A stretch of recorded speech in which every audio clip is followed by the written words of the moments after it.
but at its heart, I mean, it's folk medicine. It's meant for everyday people to apply and use. And so there's even more of this science of life that is very accessible. And once you get it, it's very intuitive. One of my teachers, Dr. Claudia Welsh, says there's a lot of Ayurveda moments where you're just like, oh yeah, duh, of course. If I eat something rich and heavy and fatty, it's going to make me feel tired and heavy and fatty. Things like that, where these associations, you may have seen in your little Ayurveda book, these intricate food lists of who should eat what, and what the best vegetables are for this body type, and the best grains for that body type.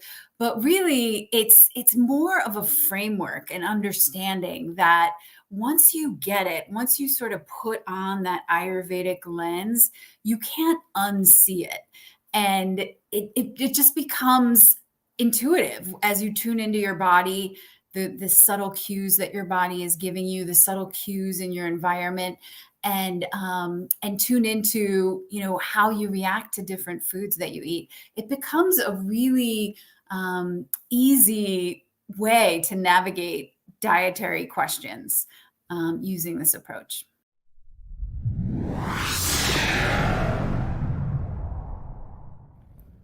Good morning, good afternoon, good evening, whenever and wherever you are watching or listening. This is the Holistic Monitor, and I'm your host, Nick Sconia. The Holistic Monitor is a wellness podcast featuring life energy research, health and wellness transformation, self-improvement and empowerment, philosophy, spirituality, and now guest interviews as well. We look forward to your comments on our YouTube channel at Holistic Monitor. And you can also listen on the go with us at Spotify, Amazon Music, Apple Podcasts, and more. And with that, let's get today's show started. Do you struggle with chronic health issues? Are you looking for a holistic approach to optimizing your health? On today's episode of the Holistic Monitor, we welcome Kimberly Kubicke, an Ayurvedic educator, consultant, and health coach. She helps individuals harness their body's potential to thrive. Kimberly's approach to Ayurveda focuses on helping clients develop a deeper awareness of their bodies and remedies to effectively resolve imbalances. Using her unique approach, she has helped countless clients optimize their health and well-being. What sets Ayurveda apart from other systems of medicine is its all-inclusive approach towards life. It views the body, mind, and spirit as interconnected and seeks to balance them to achieve optimal health. Kimberly's practice is open to anyone looking to improve their health through Ayurveda. Join us as we delve into Ayurveda and learn how it can help us achieve optimal health and well-being. And now, here is Kimberly Kubicke.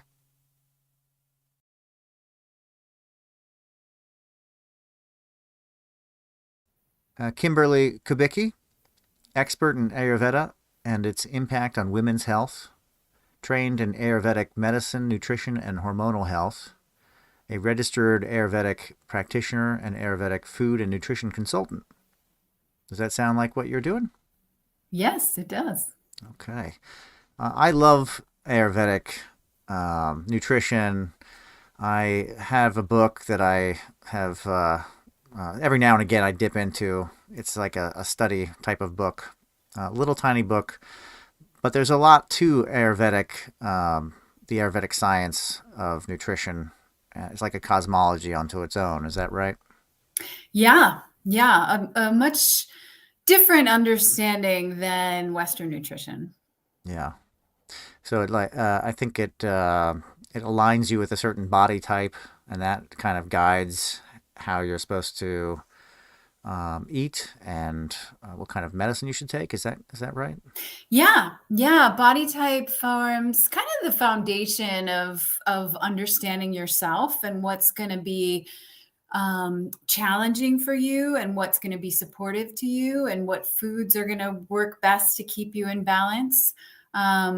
Ayurvedic diet also takes into account the season, the climate that you're living in, recognizing that different times of year are going to bring out different qualities in us. Like right now where I am in the Northeast, it's cold and wet. And so we're going to have more cold and wet conditions in our body. And so we want to eat foods that are going to warm us up Mm. and kind of dry us out a little bit.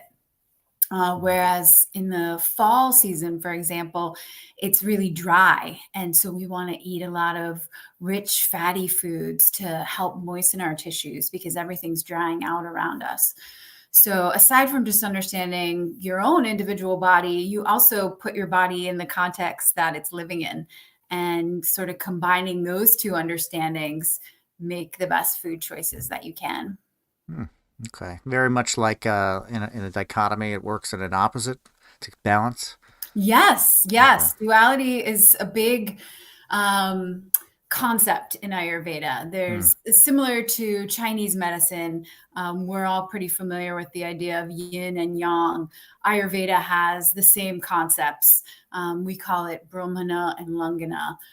Brahmana means building, Langana means lightning. And there's sort of refinements of each of those two overarching polar opposites, and we use those as the way that we categorize and understand our bodies and the food that we eat. So Ayurveda, Western medicine, I think is very much quantitative medicine. We look at how many calories does this have? How much fat does it have? How much protein does it have? And we break down all these different measurements.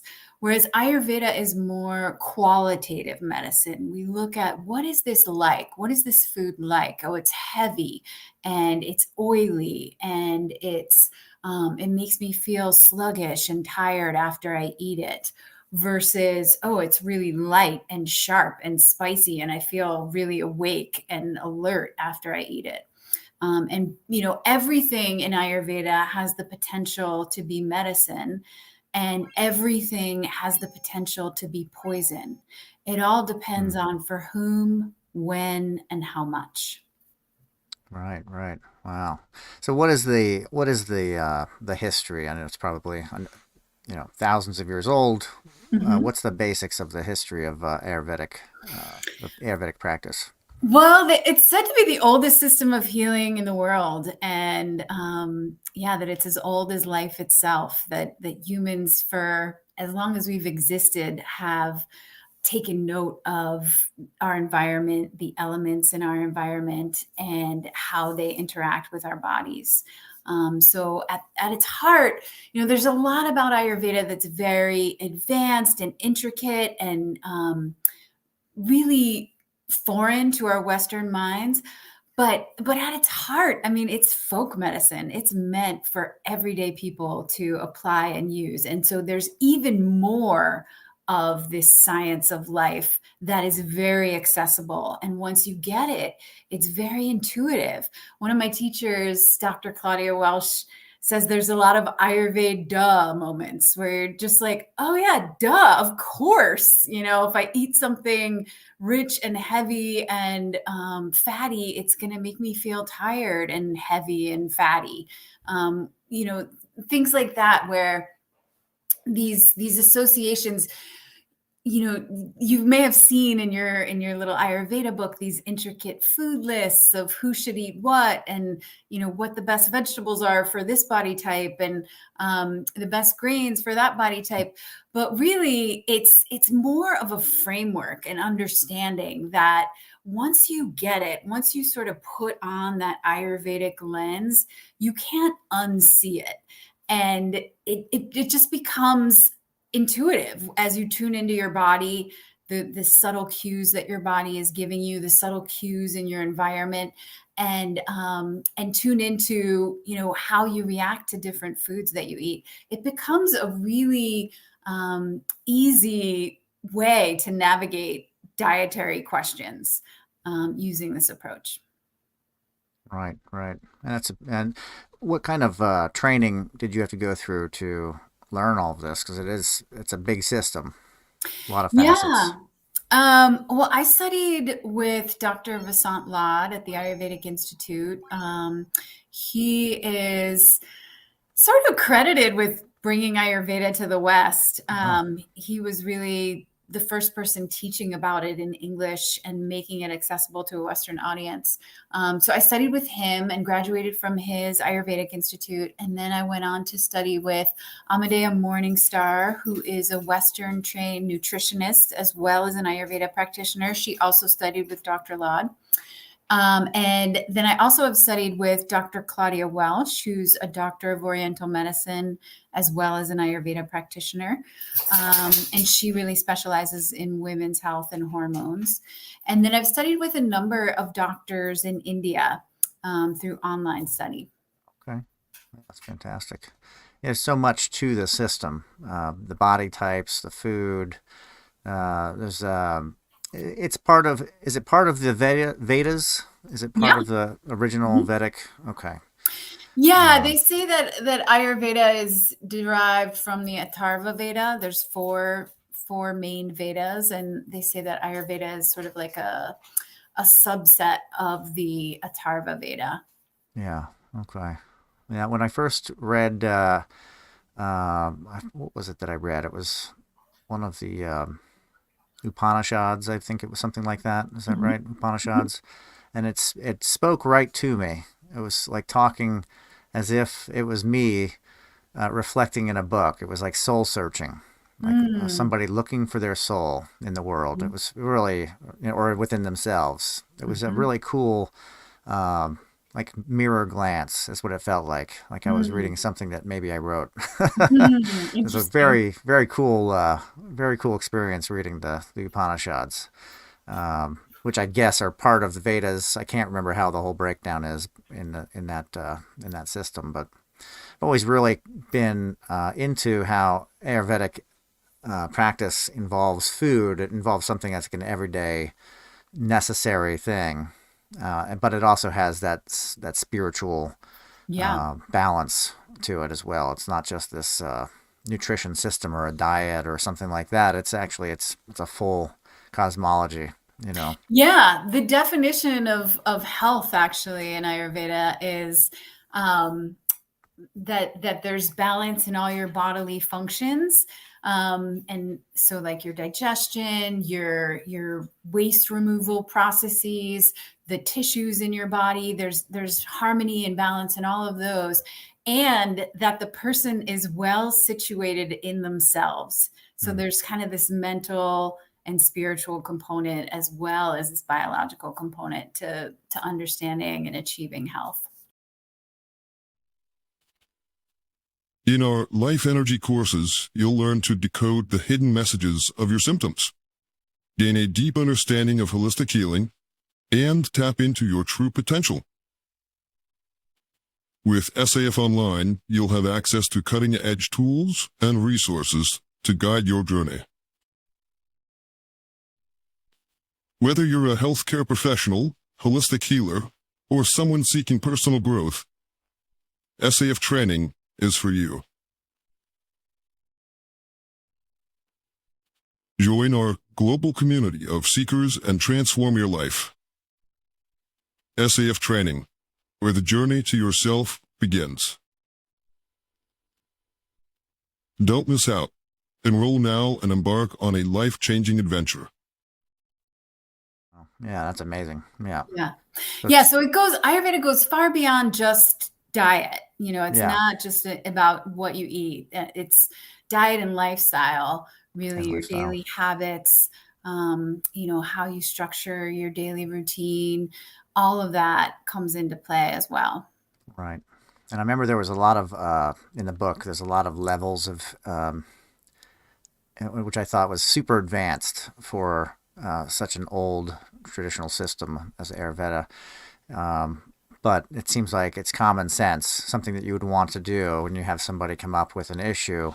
You do a lot of evaluations. I can't remember if there was a subjective, but definitely the tongue tests. There's like the shape of the tongue and how it looks, the appearance.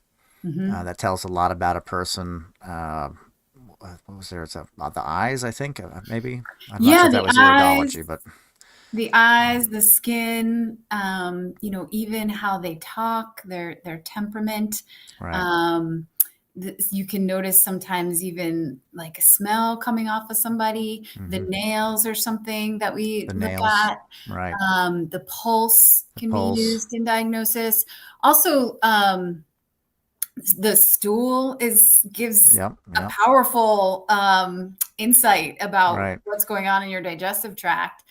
So, the person's habits around urination, bowel movements, sweating, all of that gives you information as to what their body type likely is and what their current state of imbalance likely is. And by enzymes and things that might be in the urine, saliva, that sort of thing.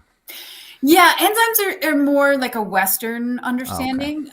We would look more at the properties, of those things in Ayurveda. Color, smell, consistency. Yep. Okay. All of that. The frequency at which they go. Right. Yeah. Okay. Yeah, it's a very, very all encapsulating type of a practice. Yeah, for sure. Now, do you have a physical practice, or are you mostly online? These days I offer everything online. And I've been doing that since 2015. So way before COVID. I've been offering a lot of my services online. And then when COVID happened, I just went fully online all the time. Right. So I do one-on-one consultations online. And with those, folks may wonder, well, how can you take my pulse and see my tongue and all this stuff if we're online? But I have a pretty extensive intake form, and I've been refining this process over the last 8 years. So I've got it down to a pretty good regimen, but I've got a pretty extensive intake form, and I ask folks to send me photos as well. And also ask them while we're talking about certain things in their body, to palpate here and tell me what you feel, or, what is your tongue like in the morning when you wake up? Can you check it out over the next few weeks and let me know, that kind of thing. And so I offer one-on-one consultations, and I have an online course, an 8-week online course called Ayurveda Made Easy, that is basically distills all the most practical aspects of Ayurveda down into this easily digestible program. It's sort of all the stuff that I go over with clients, and teach people to use in terms of maintaining their optimal health. And then I also run an online 9-day guided cleanse. I do group cohorts in the spring and in the fall, and then it's also available for purchase if folks want to do it on their own in between those times. But that's a nice way to kind of give your gut a little reset, and can be helpful in figuring out food sensitivities and just shifting your habits, cleaning the slate, detoxifying your body, that kind of thing. Yeah. Now, would you say a person's headspace kind of has to be in a state where they're ready to make a change, or could it be on like a simple dietary level at first, and then they get results and they start to think, hey, there might be more to this than I thought? Yeah. Ayurveda is all about meeting people where they're at. So, for some clients, they are ready to make some big changes. Maybe they've gotten a scary diagnosis, or, they just turned a certain age and now they feel like, I want to, get my health in gear. They just retired and it's time to take care of themselves. And so, they come like, I want big changes. And then other folks, feel like, yeah, I know I need to shift some things, but also I'm a single working mom and I've got all these responsibilities, and like, I can't do, I don't have a bunch of time for myself. So all that is welcome, and we just break down the steps, the sort of the path to your healing. We just break it down into smaller steps so that it's doable for you. And that's a unique, I think, a unique aspect of the Ayurvedic patient practitioner relationship is that it's more collaborative. It's more, I'm going to offer you, like I said earlier, everything has the potential to be medicine and everything has the potential to be poison. So we can, the ways to approach healing are sort of endless, right? And I offer my clients sort of a menu of ways that we can work with the imbalances that I see. And then they pick and choose what's doable for them at that given time. And then we just slowly build on it. And Ayurveda, the approach of Ayurveda is very much slow and steady wins the race. So we're not looking to, overhaul your entire life on the first visit, because that just doesn't last, Right. it's not going to be sustainable. But when we gradually make things habits and shift patterns, that really lasts over the long run. Yeah, it's a time-honored approach, which is slow and steady wins the race. Yeah, Yeah, exactly. life changes very slowly. That your body can kind of acclimate to the changes and adjust. Is there any specific elements or foods that are very specific to Ayurvedic, the Ayurvedic way, as it were? I mean, there's traditional foods for sure. Ghee would be one, clarified butter. There's an Ayurvedic dish called khichdi that's like mung dal and rice, and that's a very simple healing food. But really, the Ayurvedic framework and understanding could be applied to any diet, any food system. So you don't have to eat Indian food if you want to do Ayurveda. You can still eat what you're used to eating and just employ the understanding. Right, that balance, the harmony of the was it moist and dry and hot and cold, that sort of thing. Yes, exactly. Yeah, that's great. And as far as that course you were talking about, I said 9 weeks, was that right? 8 weeks. 8 weeks, and it goes over the history and kind of gives everybody a way to kind of begin their own way with Ayurveda? Yeah, I wouldn't say it goes over the history of Ayurveda, but it gives you the foundational concepts of Ayurveda, really break those down. And then, each lesson, each module kind of builds on the last. So we start with the really basic, like ABCs of Ayurveda and the Eastern way of understanding patterns. That's a big aspect of Eastern medicine in general. Patterns and context, like looking at the big picture and looking at how things move over time. Whereas Western medicine really like zeroes in on, we have a problem. Let's magnify that one little area and look at the problem there. And we're just going to treat that area for the most part. I mean, I'm oversimplifying, but so this is like, this course introduces this new way of understanding and bringing to life this idea of patterns and context and how to incorporate that into your understanding of yourself and apply it to maintaining your health. So we go over the foundational concepts, we go over body type, we go over what an ideal sort of daily routine looks like for each of the body types. And daily routine is kind of a way to give your body, our body's gift to us is adaptability, right? It's adapting all the time to maintain homeostasis. We go outside and it's cold, it adapts. We come inside and it's warm, it adapts. We eat something new, it figures out how to digest it. We have a new experience, it figures out how to digest it. What we can give as our thank you to our body is predictability. We can, as much as possible, set up our days in a rhythm that flows so that it's not like a surprise. Oh, we're eating now, even though we're not hungry. And it's like not the usual time that we eat, or, oh, we're going to bed now. And, it's crazy late and we're exhausted, or we're waking up at the crack of dawn. As much as we can set a steady flow, that really supports our body in being able to maintain balance. And so Ayurveda has a lot to say on just our daily routine, cultivating that so that we're creating the space for our bodies to thrive. We also go over working with the mind and how to shift your mindset, ways that you can sort of enliven your energy and stimulate the mind and make you more alert if that's what's needed. And as well as ways that you can calm the mind and center your focus and slow yourself down if that's what's needed. So Ayurveda has a lot of time-tested tools that we can use to support our mental health as well as our physical health. And then we go into digestion and diet as well. Digestion is kind of seen as the cornerstone of health.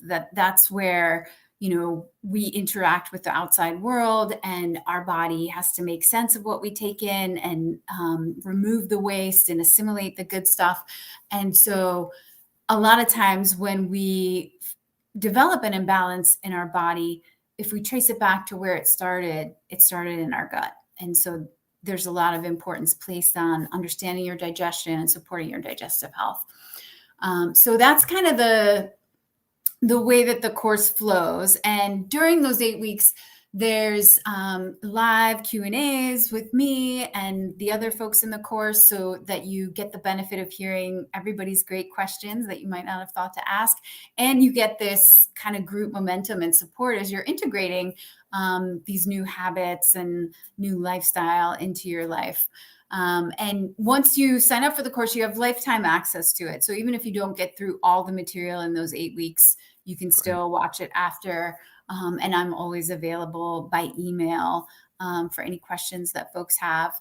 But yeah, it's a labor of love, and I think a great synthesis of the beauty of Ayurveda, the Ayurveda that is meant for everyday people to apply and to keep themselves healthy. So yeah, and we're getting ready to start March 28th. We're going to begin the next session. I run that course in the spring and the fall. Excellent. That's awesome. Yeah, it sounds like a very full and informative and healthy course. Yeah. Now, as far as herbs, do you have a Western herbal history? I do have training in Western herbalism as well as in Ayurvedic herbs. So I'm familiar with both. Yeah. Is there a crossover at all, or is it very, is Again, understanding of that dichotomy between the types of herbs, cold and chili, that sort of thing? similar to applying the framework of Ayurveda to different types of foods, we can do the same thing with herbs. So we look at the properties of herbs. What are the qualities like? Is this herb heating or cooling? Is it stimulating or calming? Is it, what part of the plant is it from? Is it a rootsy herb? That's going to be more grounding. Or is it the leafy part of the plant? That's going to be a little more airy and light. So we can use Ayurveda's understanding to understand Western herbs as well. Yeah, it adapts to any system, basically. Yeah, Ayurveda plays great with everybody. That's fantastic. That's fantastic. Now, as far as clients that you have, are you pretty busy as far as your practice goes? Yeah, thankfully so. That's good. Now, is this something that you would train somebody else? Are you at the level where you'd be ready to try and train other people to do what you do as well? I used to run an online Ayurveda school, and I helped develop the curriculum with a team, and taught in the programs as well. And we ran certification programs for folks who were looking to become Ayurveda professionals. And that was great. That was a wonderful experience that I'm grateful to have had. And where I feel more passionate and excited about right now is teaching everyday people how to maintain their own health. Right. Because I personally experienced such a revolution in my own health through Ayurveda. And so I want to share that with as many people as I can, because I think a lot of folks these days feel sort of stuck in a system that doesn't feel healthy, doesn't feel like it cares about their well-being, and, doesn't feel like a transformation is possible. It's just going to be like a dependence on some medication for the rest of your life. And I was in that same boat back in my early 20s. I just thought, oh, I'm going to have these chronic health issues forever. And I'm just always going to need to have health insurance and periodically get medication to deal with them. And then enter Ayurveda, and it just rocked my world. It was like such basic, easy, free changes to make in my life that I've never had to take medication for those chronic health issues since then. And this is like 20 something years ago. Yeah, that's wild.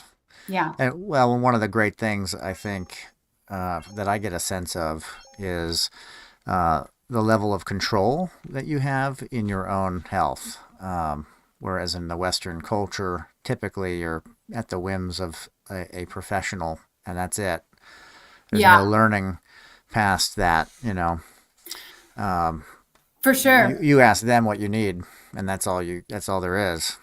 Yeah. Whereas with Ayurvedic, there's the possibility that you are in control of your own, your own realm, your own health. It's not even the possibility. I mean, there's no doubt about it. You are the one most responsible for your health. And in Eastern medicine, more of the responsibility is placed on the patient. Whereas in Western medicine, all the responsibility is placed on the doctor, like you said. But with Eastern medicine, you're the one living in your body every day. You're the one making daily choices. Nobody knows your body like you. And whether you want to tune into it or not, there is some level of innate wisdom where you might not make the right choice, but in your gut, like, I shouldn't do that. That's not going to be good for me. I'm going to feel that tomorrow, or I'm going to feel that next week, or I'm going to feel that right now. And so, Ayurveda recognizes that and kind of celebrates that and looks to empower you even further to understand yourself more deeply. Yeah. That's when that just feels very free, very liberating, to have to have the control, it's what you put in your mouth and what you eat and how you live. And it's a really cool practice, one that I should practice. I don't practice. I find it amazing and just all encompassing, but it's definitely something I need to do more of in my life. It's not like a full I'm aware of it, but that's to the extent that I do it, is that I'm very watchful and conscious of what I put into my body, but not on an Ayurvedic sense of me trying to balance the elements in the food. It's definitely something that I feel like I could benefit a lot from, though. Everybody could. It's like taking the reins over your intake, basically. Totally. Well, and it's not going anywhere. It's been around for a long time. Right. So yeah, it's there waiting for you when you're ready. Yeah. And as far as for your clients, what kind of results are they saying that they get, or what kind of feedback are you getting from your clients? Yeah. Gosh, I see a lot of women with hormone issues and digestive issues. Okay. A lot of women around age 35 to 60, 65, kind of in the menopause Right. window. And so improve, I'm thinking of so many people and what the transformation they've experienced, but better digestion, feeling more at home in their body and more connected to their body. I think, for a lot of people that have maybe abused their body, really pushed their limits, and kind of run on empty for a long time. When perimenopause hits, the debt collector kind of comes to take back all that you've been running on. And I think for a number of my clients, it's been like, whose body is this? Like, I don't even understand what's happening. I'm gaining weight. I've never had an issue with weight. I can't sleep, but I'm exhausted all the time. Like, what is going on in here? So kind of a recalibration and a coming home to themselves, I think has been probably one of the most profound healing experiences I've gotten to witness.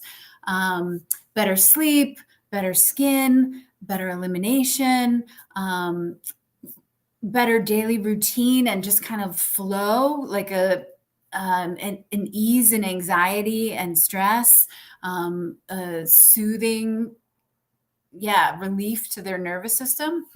Um, yeah, I've had people that have done, a lot of people that do my cleanse, you feel like they shed excess weight that they've been carrying around and not wanting, and don't feel like it's even theirs.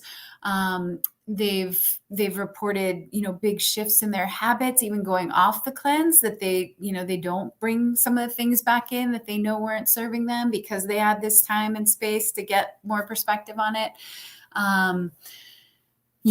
So everything from really small shifts where it's just like, oh, I actually slept the full night. And that was the first time I did that in months and months. And that was amazing, to really big shifts. Like, I feel like a totally new person and I've got all this energy, and I, realize these things I want to change about my life that I've just been settling for a long time. So the whole gamut, I would say. Yeah, a whole range of things. Yeah. Like surprise stuff, anything like major life changes and swings that you've seen that I mean, folks who had been struggling with hormone health issues, and dependent on medication, gradually being able to wean themselves off medication, working with their doctor. Right. And so, like finding relief from some chronic health issue that someone's been taking medicine for years and years, and then, being able to come off medication and manage it just through their diet and lifestyle more holistically. Those have been some pretty big shifts. Yeah. Definitely. Yeah, that's got to be great though. It's Mhm. it's seeing that change in people from coming in, having serious issues, headaches, whatever it might be, and then seeing a transformation. That's got to be pretty powerful. Yeah, You for know. sure. Yeah. And as far as in the future, where do you see your practice going? Where are you looking to take it? Yeah, well, I'm really enjoying teaching online, and so I do hope to build more courses. I've got a course just focused on digestion in the works. Hopefully, be launching that sometime this fall. I plan to continue doing one-on-one work with clients and leading group cleanses. I've been doing some in-person workshops as well in the area, and it's nice to also kind of build community in each other's presence, physical presence. And Yeah. so, I've talked potentially about going to other geographic regions to do workshops and teachings and stuff there. Or traveling, doing Yeah, a little seminars, bit that of sort of travel. thing. Yeah, we'll see.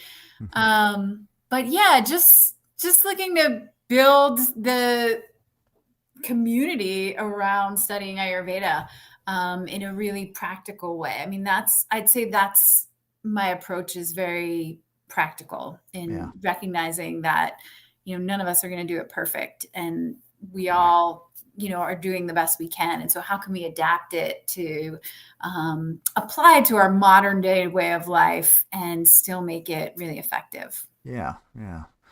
Now, is there a particular relationship between Ayurveda and yoga? Yeah, I mean, yoga is a sister science of Ayurveda. Okay. And so yoga is more centered on the mind and mental Hmm. health, really. We think of it as being a very physical thing. That's how we know it in the West, as Right. asana and Stretching. yoga Right. poses. But really, those movements are meant to enable you to sit in meditation for a long time. That's what it's Right. all building up to. So yoga is very centered on the mind, and Ayurveda is very centered on the body. But Hmm. they both recognize that there's a connection between the two, and so they both work to support all of it. Ayurveda just really hones in on the physical body, and Hmm. yoga we look to more for honing in on the mind and mental health. Yeah. Absolutely. Absolutely. So both of them kind of work in tandem. They as a complement each other beautifully. Yeah. And yeah. I am a yoga teacher and teach Okay. yoga and practice yoga. And so I do incorporate some of that understanding as well into my work with clients and Right. into my courses. Definitely do a lot with breath work, breathing Yeah. exercises. Right. And so, yeah. Is So that something that comes through with Ayurvedic too? Is breathing? Is yeah, that? I for feel like I sure. remember that being. I'm not sure if it was in yoga or if it was in Ayurveda, where it's like circular breathing and breathing into the abdomen a whole lot. And Well, and just uh, even looking at how the breath flows in the body can tell you about, where things are stuck. It's like a diagnostic tool as well. okay. You can see what parts of the body are getting well oxygenated and have a lot of movement and flow, and what parts of the body seem more constricted and cut off. And then yeah, one of the classical Ayurvedic texts, the Charaka Samhita, says that the unwise physician follows disease and kills prana, which prana is loosely translated as breath. It's a little bit more than just our breath. It's like our life force, but it's carried on the breath. So the unwise physician follows disease and kills prana, kills this life force, this breath. Hmm. The wise physician follows prana, follows the breath, and kills disease. Hmm. So this idea that, look at how the breathing is flowing, and that's going to tell you a lot about what's going on in the system. Right. Find the cause, not the effect. Yeah. Yeah. Treat that versus the symptom. Yeah. Mm-hmm. Of course, that's very wise. Good, wise practice there. Where are you hailing from? Where are you coming from? I live in New Jersey, near the shore, Okay. near Asbury Park. Oh, okay. Yeah, Yeah. that's very nice. Is there a large Ayurvedic community there, or It's growing. It's growing. There's a really big yoga community for sure. And yeah, through that, I feel like Ayurveda is kind of riding on the coattails of yoga in the West. And right, more folks are becoming interested in it, hearing about it in their yoga teacher trainings, incorporating it into their yoga classes. And yeah, so people are curious, and so many people are feeling the benefits of yoga and are like, oh, what's this other thing right, coming from the Vedic culture? I want to know about that too. yeah. And Asbury Park, is that near the city?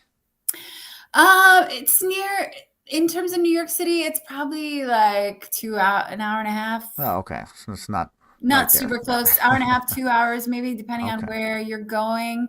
Like if you take the train from Asbury, it's about 2 hours. Oh, And then wow. Philly is also like an hour and a half. So we're kind of in Oh, okay. between the two. No, I lived outside of Philly for a long time, so Okay. that I think is 2.5 hours without too much traffic to the city, something like that, driving. Yeah, Yeah, maybe so. I've never yeah, done that trip, yeah, but yeah. I'm seeing a lot of people finding definitely yoga and different forms of body conditioning. It seems to be on the rise. Maybe it's an output from the pandemic, mm-hmm. where it just seems like people are focused a little bit more on non-traditional means of approaching spirituality, health. I'm thinking of a group in New Jersey actually that does ice dunks, where they go and sit in ice baths, and Mm-hmm. I guess to conquer some of the mind's controls over cold or what Yeah. have you. And a Yeah. lot of people doing yoga. It seems like that's becoming a really large movement. Are you seeing the numbers have been growing in as far as in terms of maybe post pandemic? Yeah. Yeah, I think so. I think people are wanting to take a more holistic approach to their health and not just wait until they get sick, and rely on some medicine to fix them, but how do I build my resilience so that I don't get sick at all? Right. Yeah. What I've always found is that as humans in general, this is a super generalization, to make change, we typically have to be put into a corner before we'll do Mm, the action, whatever that mhm. action is, to change the situation. But it's usually when we're already boxed in, and we're already sick, or we already have some kind of ailment that's led us to looking for a solution. The preemptive work doesn't seem to happen as much. It's usually like something spurs it, or something, like a dramatic shift of change of health or something like that. But the pandemic seemed to have done a lot of the work in that regard, where people got very aware really quick of their health Hmm. on a mass. Hmm. I've definitely seen a big change in a lot of people Yeah. in what their focus is at different levels, of course. Hmm. And then, Hmm. of course, others that aren't. Those Hmm. are more desperate. But Hmm. that's so. Where can people find you if they wanted to learn about your course and the services that you have to offer? Yeah, my website is probably the easiest place, indraholistic.com. That's INDRA holistic.com. And on there, I have a number of free resources, and you can, yeah, learn about my course and sign up for it. You can learn about consultations, and you can learn about my cleanse, and get in touch with me if you want to just book a free call. There's a link to do that as well if you just want to chat and see how Ayurveda might help you, talk about where your health challenges are, and see if it's a good fit. Yeah, Yeah. that's kind of the Grand Okay. Central Station. That's excellent. We'll link to it as well in the description on the podcast and on YouTube. Awesome. What does Indra mean? Indra is a god in Hindu mythology, and as well as in Ayurveda. Hmm. I first heard the name Indra in a Hinduism class I took in college, Hmm. my last semester of college, long before I even knew Ayurveda. Hmm. And as soon as I heard that name, it just stood out to me, and I was like, wow, the next thing that I have to name, I'm naming Indra. I That's love great. that name. Yeah. And then years later, and then I got a dog, Hmm. probably like 5 years later, and I named her Indra. And Right. Shortly after that, I met my friend Seva, who introduced me to Ayurveda.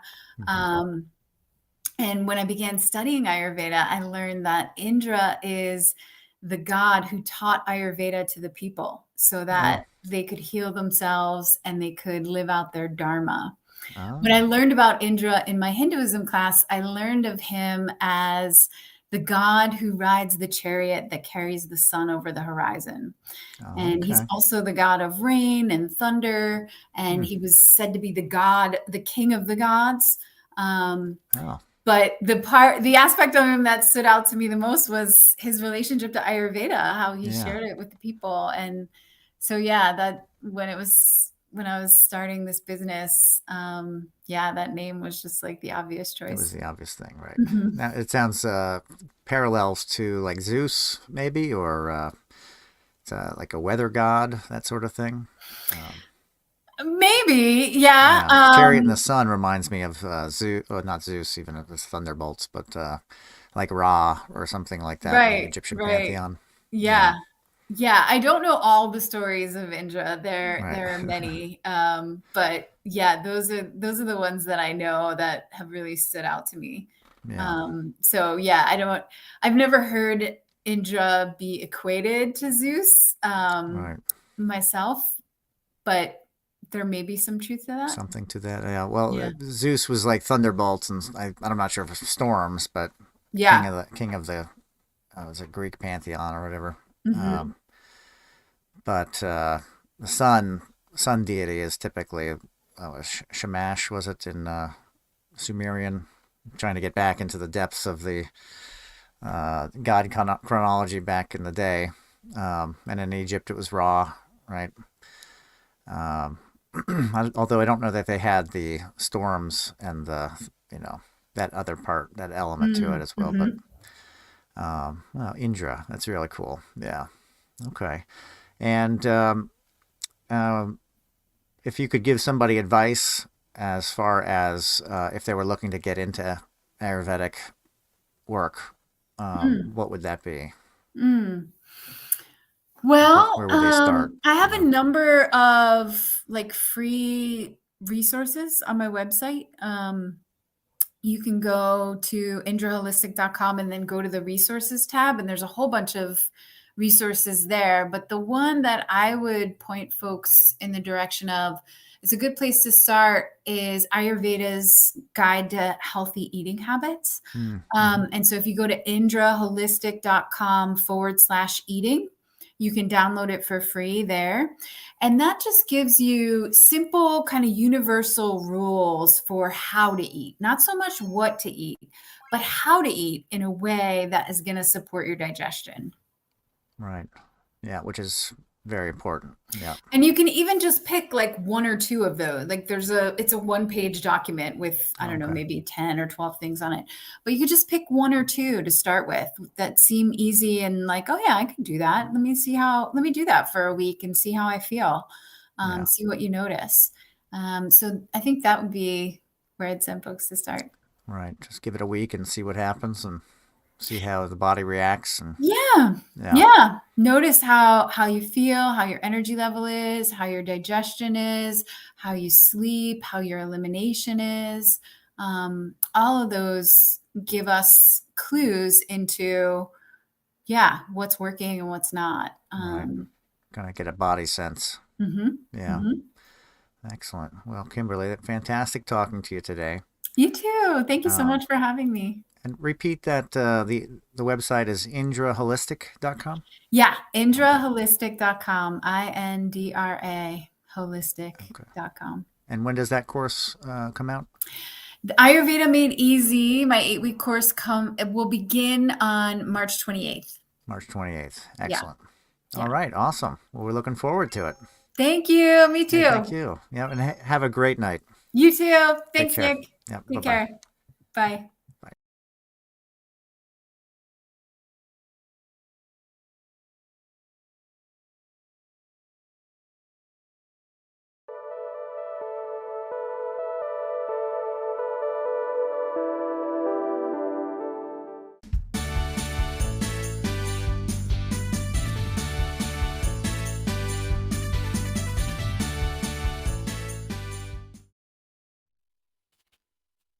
In our Life Energy courses, you'll learn to decode the hidden messages of your symptoms, gain a deep understanding of holistic healing, and tap into your true potential. With SAF Online, you'll have access to cutting-edge tools and resources to guide your journey. Whether you're a healthcare professional, holistic healer, or someone seeking personal growth, SAF training is for you. Join our global community of seekers and transform your life. SAF Training, where the journey to yourself begins. Don't miss out. Enroll now and embark on a life-changing adventure.